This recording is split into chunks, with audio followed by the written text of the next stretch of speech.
for Yeah. sure. Well, it's sad too because, just people who are watching us to see, how we act to things, how we respond. We live in a fallen world. And even though we're Christians, we're still fallen and broken people. And so we are going to mess up. We are going to sin. And there are people out there that don't believe in God that see us and they see us mess up. And then they call us a hypocrite. And it's hard because I never want to come off as somebody who is perfect because I'm not. I mess up all the time. I say things I shouldn't say. I have a bad attitude sometimes. I can be prideful, but it's that realization of my attitude and doing that heart check to ask God for forgiveness and me and Him work it out. But people on the outside, I think, sometimes can think that Christians are these self righteous, perfect people and looking down on anybody who's not a Christian.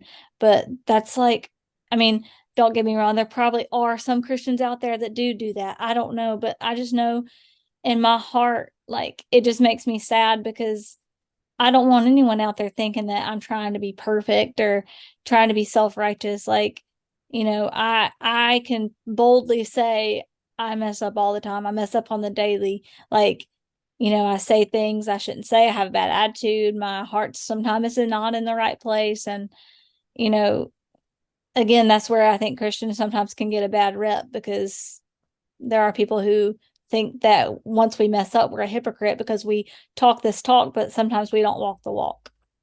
Yeah, absolutely. And I think when we do kind of fall into sin, because of course we always will fall into sin, because just because we have a relationship, of course, doesn't mean that we are going to be perfect. And but I think, like you were saying, that's kind of how the outside world, that people that aren't Christian kind of think that way. They think that, if we're Christians and, we're Christ followers, that, we're basically trying to be perfect, or, of course we're trying to be more like Jesus, but they think that, like, yeah, we're never going to sin. But in the moment we do, they're thinking they're ready to jump on us, like, look at that person, they sinned. That makes me not even want to try Christianity. Look at them, they don't even want to, they're not even going to, act right. So why should I, or something like that. So it can be it's a hard thing nowadays, being a Christian, because people are, they have their binoculars out, ready, watching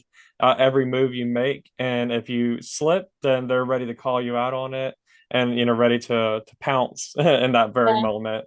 And see, we're not saying either that being a Christian gives us the right to sin because it doesn't. Like, we, again, like I said earlier, like we obey God because He loves us and we love Him. And that's why we try to be like Christ, is out of that love. And, you know, like just because we've asked Christ to come into our hearts and give us forgiveness and we know He's going to forgive us, that doesn't mean that, okay, well, I know Christ is going to forgive me for this. And so because of that, I can go do this sin, whatever that sin may be. I can go do this sin because I know that Christ will forgive me. And that, again, that's an attitude of the heart that needs to be changed because, you know, if we're out here thinking that we can just go live our lives however we want to and then just come back to Christ when we need to be forgiven, that's not the relationship.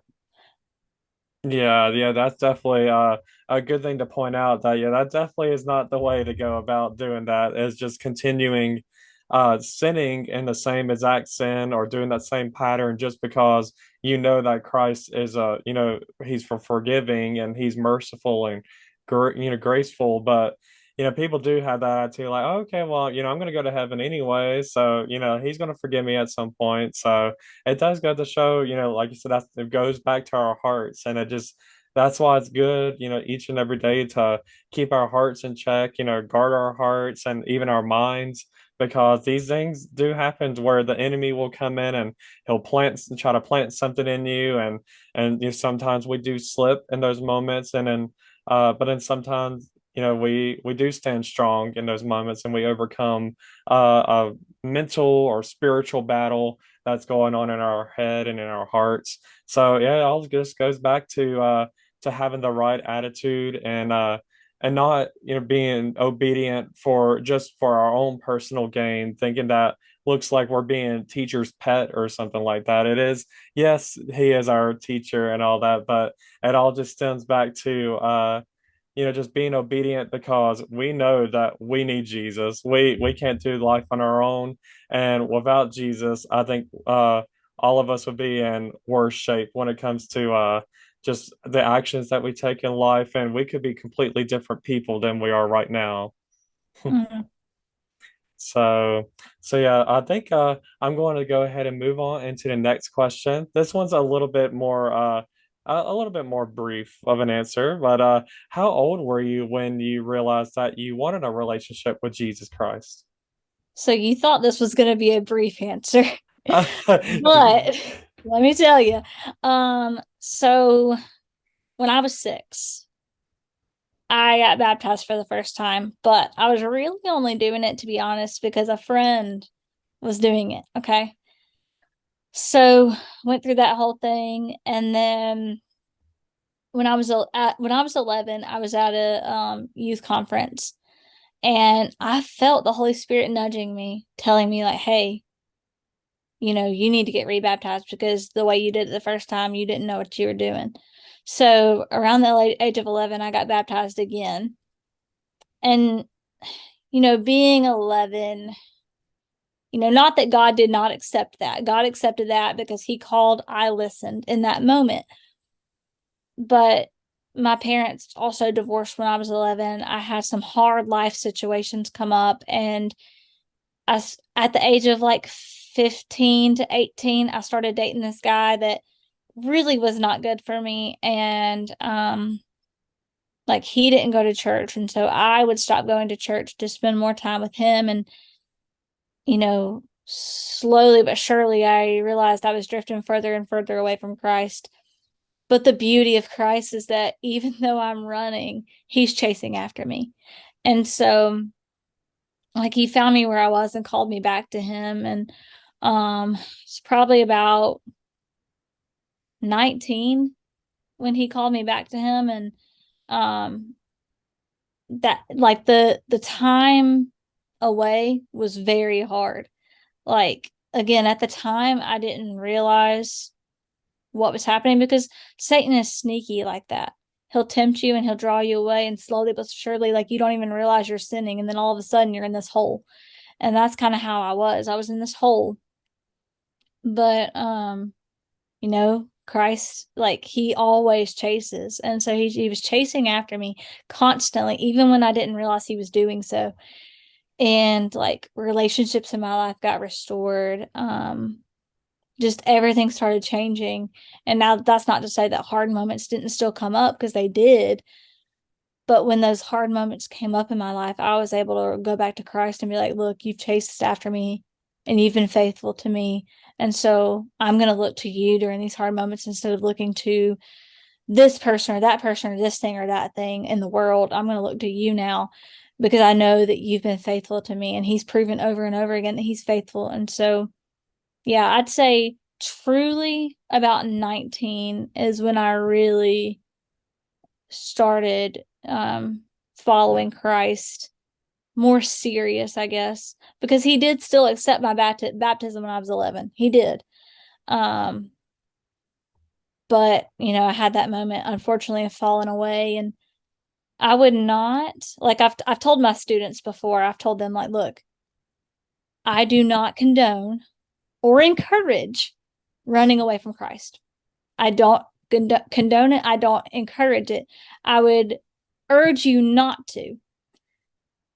But since I did, I know that Christ was chasing after me, and I grew so much in that time. It was tough, it was brutal, it was gut wrenching, but I grew so much in my relationship with Christ through that moment.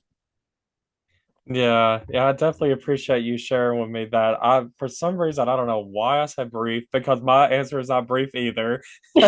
But because I definitely love to hear like the exact, walk, from young to, when you got older, hearing about, your when you, truly gave your life to Jesus because I somewhat not really had the same, I mean, like I came to know, I built a relationship with Jesus around the same age, around 18. I got baptized at 19, but before that, I grew up not going to church. I grew up just kind of, I mean, like my parents, are both Christians, but they raised us, of course, Christians. We only listened, like we used to only strictly listen to Christian music when we were younger, not strictly in a bad way, but strictly listen to Christian music. And we used to watch like mainly only Veggie Tales. Like, we used to listen to all of those and I kind of get a somewhat of an understanding of each Bible story through,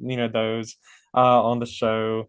And so that was kind of like the main thing for me. And I kind of what like got me to even start believing was when I was around 5 or 6 and back in 98 or 99 when that when the school shooting happened in Columbine. Columbine. Yeah, when that happened. And I'm not sure if this is a true story, but like I know Are you talking Michael. about that girl? Hmm. Yeah. Yeah, I'm not sure You if it can go was ahead and tell it. a yeah, so I'm not for sure if it's a true story because I brought it up one time on one of these episodes, and a guy told me, or one of my friends told me that he doesn't think that it was true, but anyways, well, I guess what kind of led me to believing it is believing in God was that during this whole craziness was happening. Yeah, there was a girl that was in the school, and a guy came and asked her if she believed in Jesus, and she said yes, and that was it for her. So I think and I feel like Michael W. Smith has a song about this situation. And anyways, the reason why I bring this up is because my mom, I guess back when this happened, she asked me like if I was put in that situation, what would I say? And me being younger and I guess immature, I guess I didn't really know how to answer it. I guess I was thinking like, I want to live. So I said no. And my mom was like, don't ever say that again. She's like, you should said yes, always say yes that you believe in God. And that kind of made me think like, oh, like, I guess that it should always be yes. And, so I guess from that point I started like thinking more about God, but it really didn't like truly, I didn't really take it as seriously until after we graduated from high school. And once I got into college and kind of old enough to, start making adult decisions, basically, I started going, my second semester of college. I started going to church. I've never been to really a Sunday church. Every now and then, like we would go to like an Easter service or Easter drama or something like that. But I guess like consistently, my first time going was when I was 18. I was about to be 19. And the moment I went there, I started thinking, I kind of like this, idea of going to church. And, I was never really reading in the word, I never really prayed much, I just basically Veggie Tales and maybe going to Christian concerts was probably like all I got. I like, Winter Jam, stuff like that. So that's kind of like all I had as far as like a Christian experience. So once I started going to church, I started like really thinking more about my relationship with Jesus. So at 19, I ended up getting baptized in October 2012. So about, I guess, yeah, 10 years ago now. So got baptized.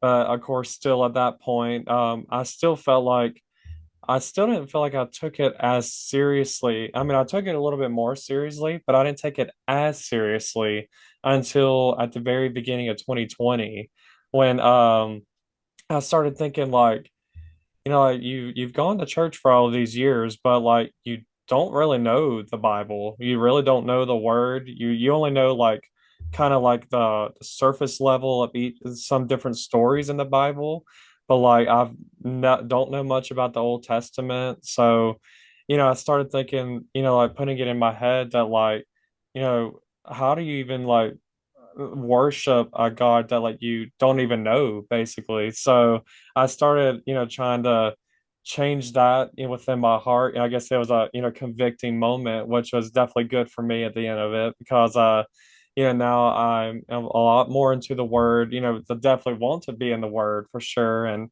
learning a lot more about the Bible. So I want to say that like I think technically I, gave my life to Jesus at 19, but I feel like I took it a lot more seriously in the last couple of years. So, yeah, I guess that's kind of my answer to it.